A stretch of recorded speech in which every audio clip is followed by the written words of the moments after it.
Assalamualaikum warahmatullahi wabarakatuh. Selamat datang di mata kuliah pengantar ilmu ekonomi makro bersama dengan saya Devia Rizky Anggarini SE MSI. Baiklah, materi yang akan kita bahas hari ini adalah pengantar fluktuasi ekonomi bagian pertama.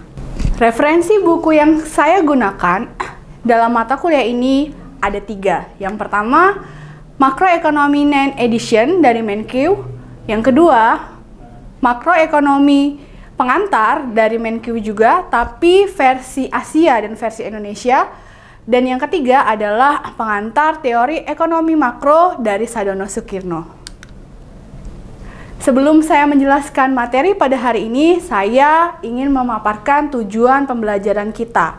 Tujuan pembelajaran kita pada hari ini ada 3. Yang pertama, kalian dapat menjelaskan tentang apa itu fluktuasi ekonomi. Yang kedua, bisa menjelaskan tentang hukum Okun. Yang ketiga, menjelaskan tentang permintaan agregat. Saya akan mulai dengan siklus bisnis. Siklus bisnis merupakan siklus yang terjadi akibat fluktuasi jangka pendek dalam output dan kesempatan kerja. Dan hukum Okun merupakan hukum yang menggambarkan hubungan terbalik antara pengangguran dan GDP. Hubungan terbalik yang seperti apa? Artinya, jika pengangguran naik dalam suatu negara, maka GDP yang dihasilkan suatu negara tersebut akan turun. Dan begitu juga sebaliknya, jika penganggurannya turun, maka GDP-nya akan naik. Yang selanjutnya adalah permintaan agregat.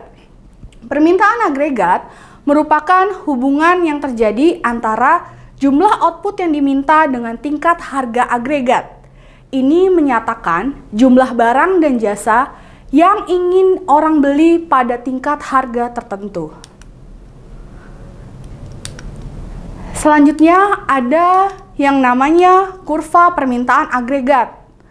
Sama seperti kurva permintaan agregat juga turun miring dari kiri atas ke kanan bawah. Dan ini menunjukkan hubungan yang negatif antara tingkat harga dengan jumlah barang dan jasa yang diminta. Hal ini menggambarkan berapa jumlah nilai uang yang beredar pada jumlah tertentu. Artinya, semakin tinggi tingkat harga, maka semakin rendah tingkat keseimbangan uang real. Dan karenanya semakin rendah jumlah barang dan jasa yang diminta. Selanjutnya adalah pergeseran kurva permintaan agregat. Pergeseran kurva permintaan agregat ke kiri terjadi karena penurunan jumlah uang yang beredar, sehingga mengurangi nilai output nominal P dikalikan dengan Y. Untuk tiap harga tertentu, output akan berubah menjadi lebih rendah, sehingga penurunan jumlah uang yang beredar akan menggeser kurva permintaan agregat dari AD ke AD aksen. Selanjutnya, pergeseran kurva permintaan agregat ke kanan.